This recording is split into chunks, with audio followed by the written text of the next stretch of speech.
of incidents in that game. It got quite spiteful, actually, Nola and New England. What was the inspiration, and then what were you hoping for the outcome putting that video out with the interaction between Fife and Capiel? Yeah, I mean, ultimately, we do a podcast weekly now that the MLR has started, and we included our video talking about what happened in the game. And we just kind of broke it down a little bit there, and basically said it's a bit of an injustice, unfortunately, and unfair for Dougie to be suspended for 3 games with this incident. And it's kind of like the Montreal screw job, if you're familiar with that. And that just happens to be oh yeah, yeah. So yeah, very unfortunate. Yeah, Bret Hart tap for sure. There was no screw job.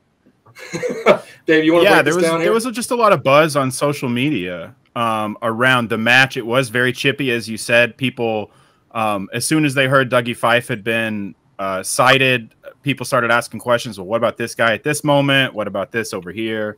So putting it together, I was just trying to pull all the different moments that other people had raised and just kind of demonstrate that it was. There it is, right there. Yeah, right there, running. Coming from he is offside. He's trying to get back on his team's side, and runs into the center from behind, kind of blindsides him a little bit. It looks like a rugby collision. I have to assume that the citing commission is seeing something else in there than just 2 guys running into each other off the ball.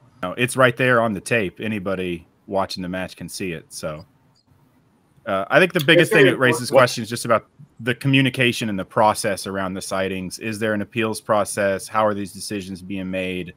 And what's being communicated? Maybe more is being communicated to clubs and teams than we're aware of. But as fans, there's no way this is a 3-game suspension.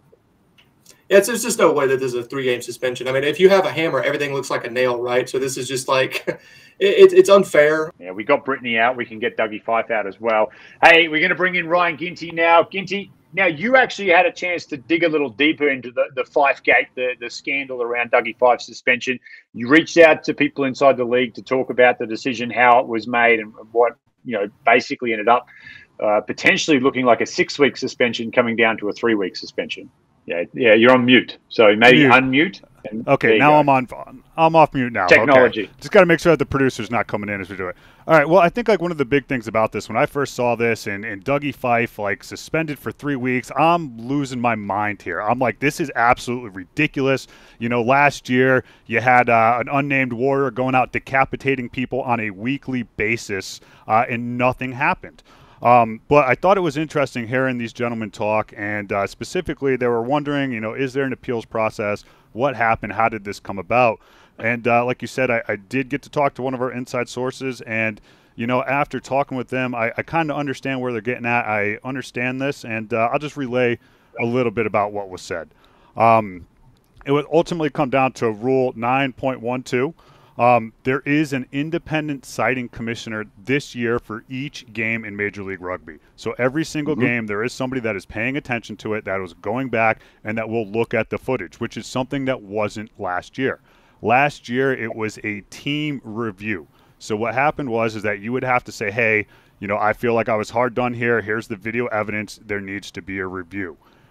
This year, that isn't a process. And last year, interestingly enough, there wasn't that many reviews because I would assume that it was kind of like stitches. Yeah, I'm not going to rat you out. You don't rat me out. We'll see what happens, right? So, but this year you don't have that option. So there is an independent citing commissioner.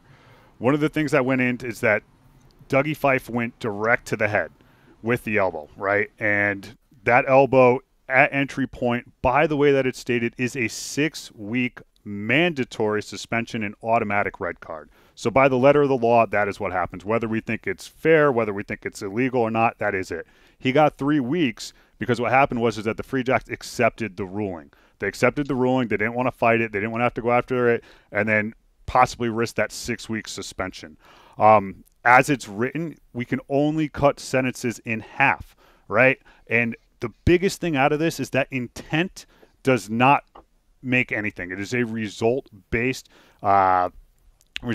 punishment, and so essentially there's nothing you can do. They talk about they had to put in the Robbie Coleman, what's up with that? Well, Robbie Coleman was dealt with during the game. He had a yellow card, and the footage did not support further action. So to answer their questions, and one of the things they said, there is somebody that looks at these. There is a review process. There is an appeals process. And to be honest, after talking with the individual I talked with today, I actually think this is a great thing for Major League Rugby. I think that it's going to hold people accountable. And I think that, you know, there are cameras out there now that are watching your every move, and things that you could get away with before. Now with the broadcast expanding their coverage, now you can't get away with those things. And so ultimately, when I was all fire, hell, and brimstone, like, I can't believe they're doing this to Dougie Fife, I still think 3 weeks is a BS thing, right? And I think we need to address the intent, and that intent has to have some bearing here and some common sense. I mean, it's not just automatically he's 3 weeks, he's done. Rant over. Yeah. There goes all my money from the free Dougie Fife shirts. Thanks a lot, Ginty. Now I'm broke again. All right, we will take a short break. When we return, my favourite segment, Pat's monologue. He'll go deep into what's troubling the mind of Pat Clifton this week. When we return from the break, that and so much more.